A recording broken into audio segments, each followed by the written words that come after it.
Desa budaya. Not, beberapa cerita yang aku ceritakan kembali mengenai mimpiku, ada yang ditambahkan guna memperhalus cerita tersebut. Karena ketika mengulang dengan menceritakan kembali sebuah mimpi, pasti tidak akan sama persis sebab yang terjadi di mimpi terjadi secara ngacak atau melompat-lompat. Seperti biasa sebelum tidur aku dan istriku berdoa. Di sepertiga tidurku, aku bermimpi untuk hal yang sama kedua kalinya yang dimana mimpi-mimpi itu tidak terjadi secara bersamaan melainkan berbeda waktu. Ini adalah mimpi keduaku untuk mimpi yang sama.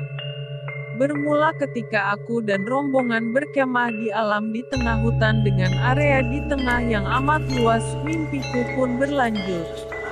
Aku dan 3 temanku melihat dari kejauhan ada beberapa orang desa dengan menggunakan pakaian adat Jawa rapi. Untuk pria berbelangkon dan wanita menggunakan kemben, sedang berbaris rapi seperti sedang menunggu ada yang akan melewati mereka.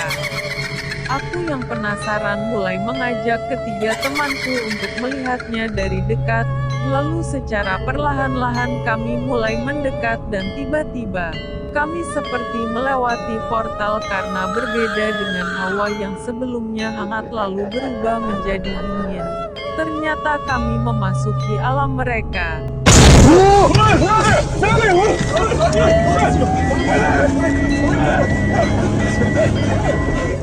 Dan benar situasi berubah menjadi sangat pedesaan dan amat ramai.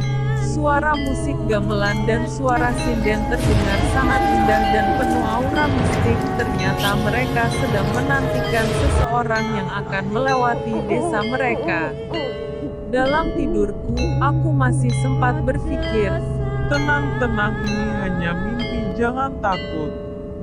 kemudian keberanianku dalam mimpi itu pun menguat sementara aku berpikir untuk tenang. Dan aku pun berani untuk berdiri di lintasan dan menghadang iring-iringan yang dari jauh sudah terlihat kereta kuda dengan diiringi penari wanita berpakaian sangat indah bernuansa Jawa. Lalu kulihat dengan baik penari itu, kulitnya yang sangat bersih, halus, lembut, seperti yang kita sering lihat di lukisan-lukisan Jawa. Wanita itu pun sangat ayu dan gemulai. Seketika aku memperhatikan semuanya. Tiba-tiba acara mereka terhenti dan semua mata menatapku. Lalu aku terbangun dari tidur. Aku melihat istriku dan berkata I love you sembari melihat jam menunjukkan masih jam 3 pagi dini hari. Kemudian, aku memejamkan mata kembali dan seketika itu pun aku kembali pada mimpi itu saat dimana semua mata menatapku dan tertuju padaku. Semakin lama, mata-mata itu semakin mendekat melihatku secara tajam, perlahan mulai datang pelan,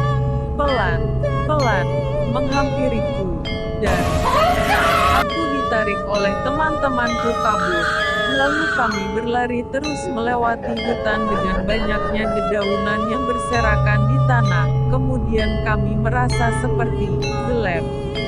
Melewati sesuatu yang hangat lalu kami terjatuh ke jurang yang ternyata jurang itu berada tidak jauh di dekat kemah kami. Dan mimpi itu pun berakhir. Selesai. Apabila cerita mimpi ini seru, jangan lupa di subscribe, like, atau tinggalkan pesan sedulur di kolom